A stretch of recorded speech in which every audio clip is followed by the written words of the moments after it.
함께 하신 여러분을 환영합니다.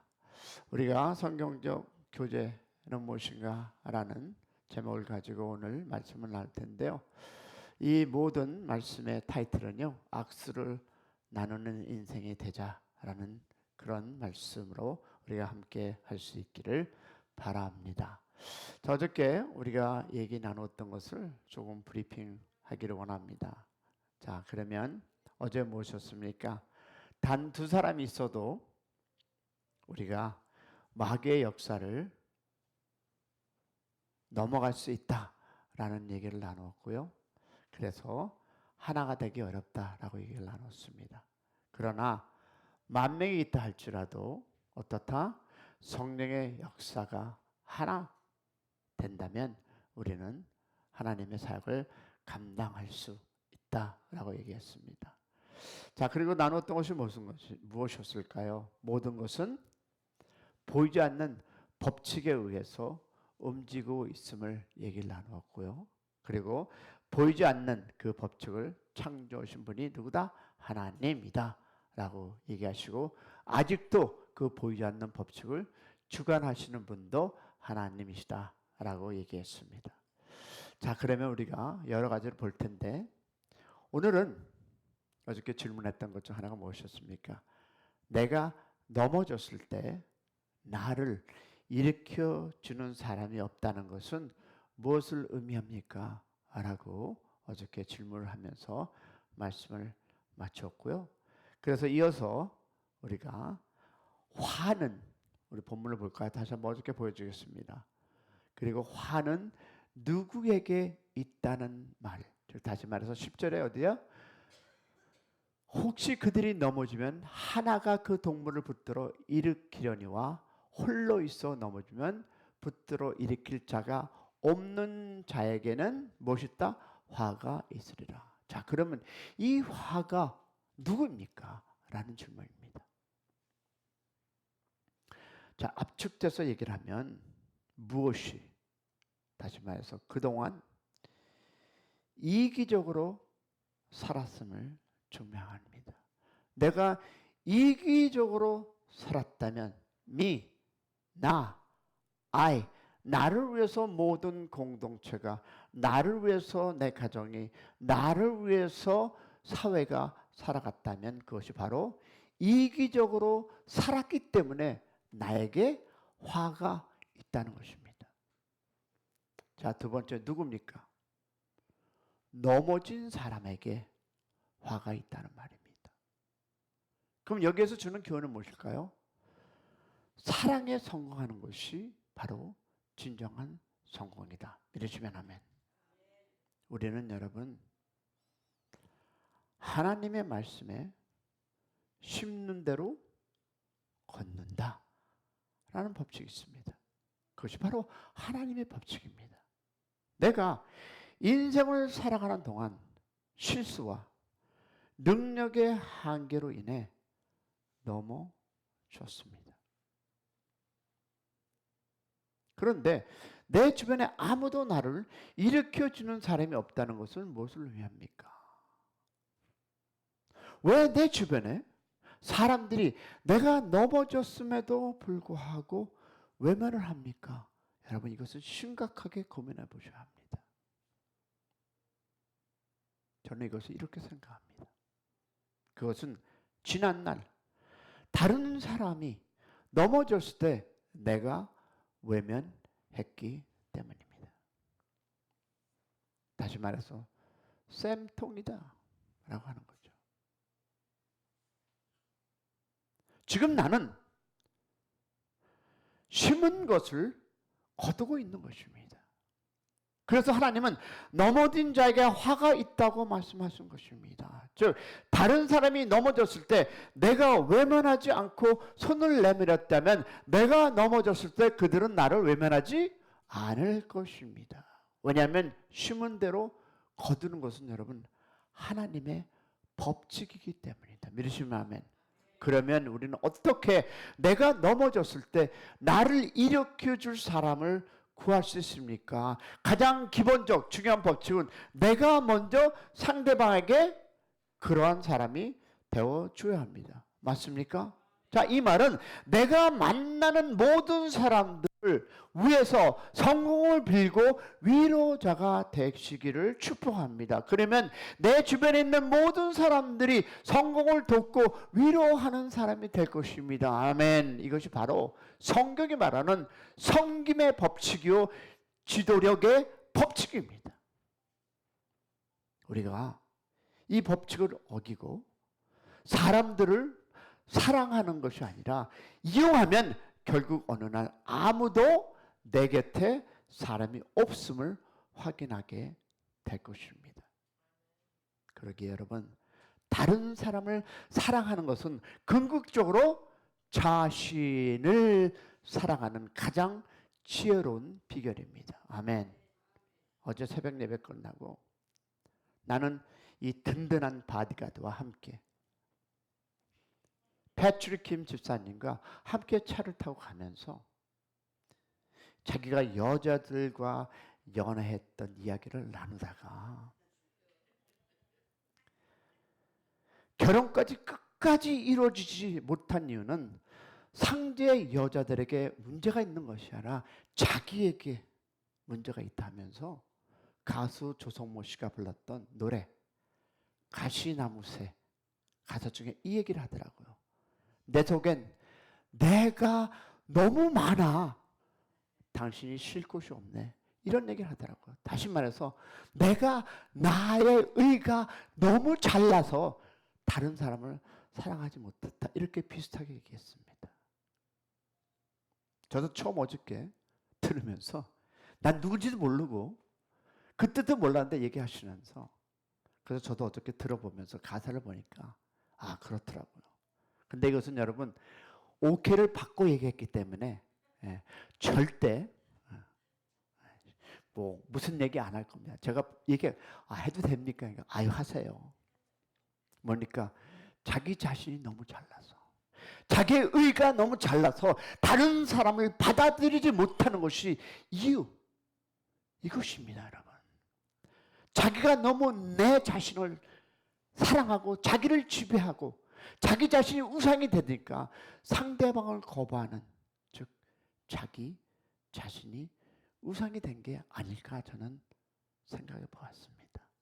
사랑하는 여러분, 그러면 오늘 본문을 들어가면서 이 말씀 안에서 어저께 얘기했듯이 하나님께서는 어떤 사람을 가장 여러분 불쌍한 사람이라고 생각할까요? 우리 본문 보겠습니다. 시작. 내가 다시 해 아래 행하는 모든 학대를 살펴보았도다. 보라 학대 받는 자들이 눈물이로다. 그들에게 위로자가 없도다. 그들은 학대하는 자들의 손에는 권세가 있으나 그들에게는 위로자가 없도다.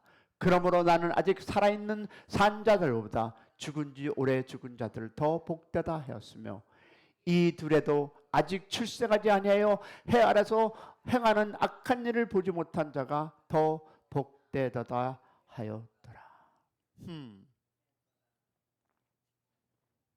여러분 누가 가장 불쌍한 사람일까요? 이것을 한번 압축해 보면 이겁니다. 학대를 받을 때 위로자가 없는 사람이 성경이 말하는 가장 불쌍한 사람이었습니다.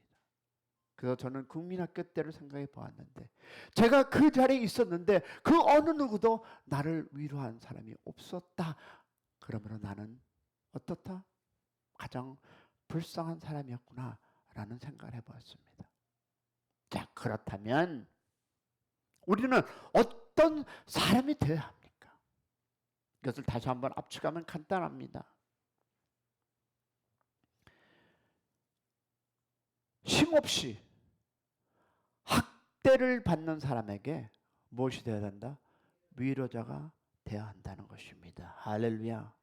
그러면 하나님께서 말씀하시는 불쌍한 사람 누구냐면 여러분 우리는 어떤 사람을 불쌍하게 생각합니까? 라는 것은 하나님께서는 본문 말씀을 통해 그 답을 주고 계십니다. 하나님께서는 학대받을 때 위로받지 못하는 사람이 가장 불쌍한 사람이라고 말씀합니다. 내 주변에 아무도 없네 라는 것이죠. 그런 것은 여러분 여러분이 그런 씨를 뿌렸기 때문입니다. 힘없이 누군가로부터 학대를 받고 있다면 불쌍한 사람입니다. 그러나 그 사람보다 더 불쌍한 사람은 학대받을 때 위로자가 없는 사람입니다. 비록 힘이 없어 학대를 받는다 할지라도 누군가가 내 곁에서 나를 위로해 준다면 불쌍한 사람이 아니라는 것입니다. 비록 학대가 있을지라도 위로가 있다면 견딜 수 있습니다. 할렐루야. 그러므로 가난보다 질병보다 더 무서운 것이 바로 외로움과 고독입니다.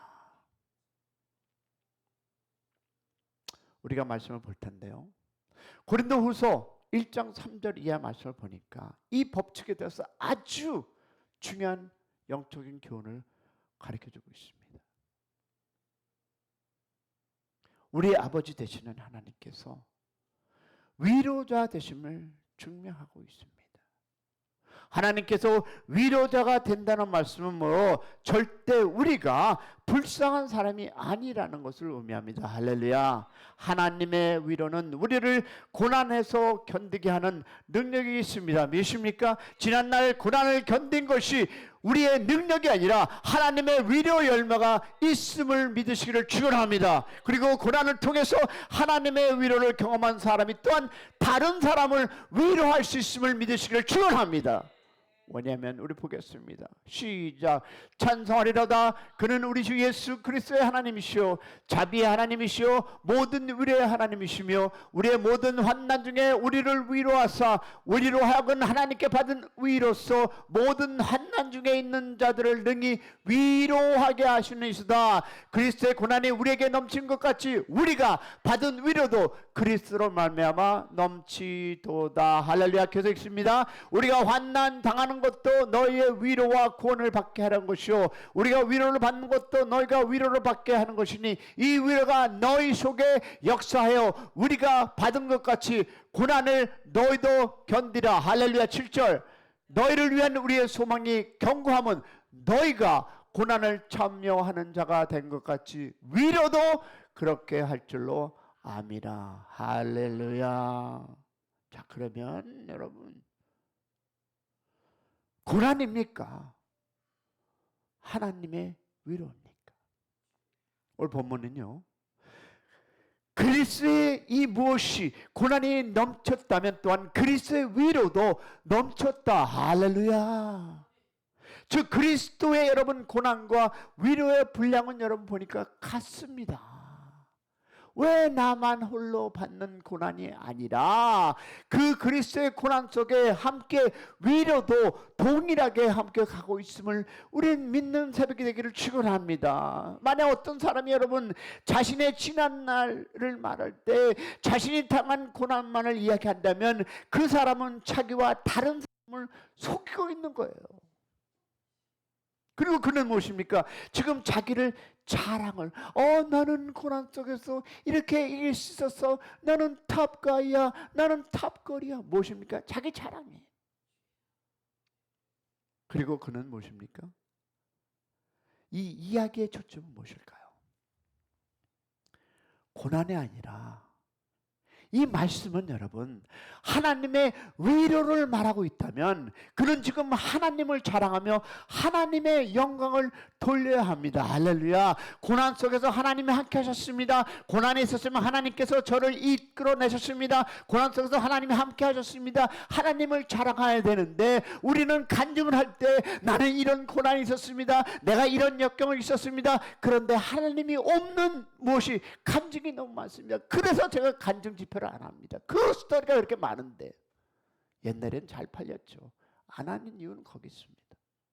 여러분 고난과 위로는 동전의 앞면과 뒷면입니다.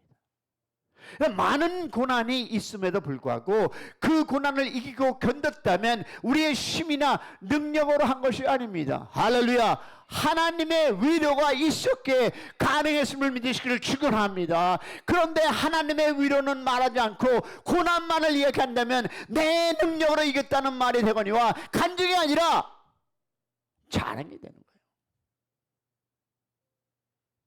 그래서 우리는 고난을 말하기 위해서 고난을 말하는 것이 아니라 위로를 말하기 위해서 고난을 말해야 되는 것을 믿으시기를 축복합니다. 이처럼 자랑과 간증은 그 중에 누가 있느냐?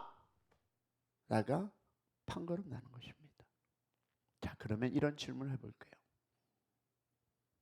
우리는 성령님의 별명이 위로자이심을 아십니까? 라는 질문입니다. 당연히 아멘 하시겠죠. 아침을 안 먹어서 아멘이 안 나옵니까? 여러분, 성령님의 여러 별명 중에 하나가 뭡니까? 위로자이십니다. 하나님께서 구원받은 성도들에게 성령님을 허락한 이유를 여러 각도로 생각해 볼 수 있습니다. 그 중에 하나가 위로자의 측면에서 깊은 묵상이 필요한데요. 하나님께서 위로자가 되시는 성령님을 구원받은 우리에게 허락하신 이유가 무엇이라고 생각합니까? 그것은 바로 구원받은 우리에게 위로가 필요하기 때문입니다. 할렐루야. 또는 우리에게 위로가 필요했다는 말은 이 세상의 삶이 편안한 삶이 아니라 고난의 기름을 보여주고 있습니다. 우리가 이 사실을 망각하고 성령님의 그 위로를 통한 이 고난의 승리가 아니라 고난을 피해 편안한 삶을 추구한다면 성령님의 위로를 거절하는 것입니다. 우린 여기서 아주 중요한, 정말 중요한 영적 법칙을 만나는데요. 정리해 보면요, 성령님은 위로자이십니다. 할렐루야. 우리가 고난을 받을 때 위로를 허락하사 그 고난을 견디게 하십니다. 아멘 하십니까? 뿐만 아니라 하나님은 우리 한 사람 한 사람을 위로자로 만드신 무엇을 하고 있습니까? 작업을 하십니다. 그렇다면 성령님께서 함께 하시는 여러분께서는 여러분 자신이 성령님과 함께 걸어가며 그와 통해서 여러분 자신이 개개인이 옆에 사람의 위로자가 되시고 그런 공동체가 되기를 축복합니다. 자, 그러면 누가 성령의 사람입니까? 간단하죠. 성령을 닮은 자. 즉 성령의 도우심을, 그 도움심으로 이적과 기적을 베푸는 사람도 중요하지만 더 중요한 것은 위로자가 되시는 성령님을 본받아 고난을 당한 다른 사람들을 잘 위로하는 사람이라면 그 사람이 바로 성령의 사람입니다. 할렐루야. 반면에 위로가 아니라 다른 사람에게 분을 가지고 있는 사람은 성령의 사람이 아니다라는 얘기 아니겠습니까? 즉 우리가 성령으로 충만하면, 성령의 지배를 받고 산다면 그 사람은 다른 사람을 위로하는 사람이 될 것입니다. 할렐루야. 그런 공동체가 되기를 축원합니다. 여러분, 이 세상에서 위로가 필요하지 않는 사람은 이 세상에 아무도 없습니다. 저도 그렇고요. 이 세상에서 위로가 필요하지 않는 사람은 아무도 없습니다. 아무리 큰 부자라 할지라도 위로가 필요합니다. 아멘. 아무리 건강한 사람이라도 위로가 필요합니다. 큰 목회를 하는 목회자들도 위로가 필요합니다. 최고의 권력을 가진 대통령도 위로가 필요합니다. 가난에 병들어서 힘들고 인생을 살아간다 하더라도 그들에게 위로가 필요합니다. 할렐루야. 남편이 일찍 하나님의 나라로 보낸 사람들에게도 지금 그들에게 필요한 것은 바로 위로고, 이 교회에서 필요한 것이 위로고, 가정과 여러분의 삶 속에서 이웃에게 필요한 것이 바로 위로, 여러분의 위로의 하나님의 아들 딸들 되기를 축원합니다. 우리 주변에 여러분 위로를 필요하지 않는 사람이 있을까요? 없습니다. 사랑하는 여러분, 우리 주변에 위로가 필요한 없는 것처럼 보이는 그 사람에게 어쩌면 그 사람이 가장 위로가 필요한 사람일 수 있습니다. 오늘 여기까지 할 텐데요. 그리고 내일, 아니 다음 주 화요일이죠. 계속 우리가 말씀을 이어갈 텐데, 사랑하는 여러분, 성령 하나님께서 여러분과 함께 하십니다. 여러분의 마음에서 입술을 통해 나오는 한마디 한마디는 위로자가 되시기를 축원합니다. 위로가 있으면 여러분 절대 분쟁은 없습니다. 내가 널 위해서 하는 건데 저랬다 그러지 마시고 내가 너의 위로자가 돼서 함께 협력해서 이 교회가 이곳에 오는 사람들이 위로받고 샘 커뮤니티가 하나님 앞에 영광 돌리는 공동체가 되기를 축원합니다. 예수가 희망입니다. 예수가 정답입니다. 예수가 해결입니다. 우리 모두 예수 안에서 위로자가 되는 공동체가 되기를 축원하면서 우리 한번 기도 크게 부르고 내일 주일 예배로 해서 그리고 우리 교인 한 사람 한 사람 생각하면서 기도하는 시간 갖기 원합니다.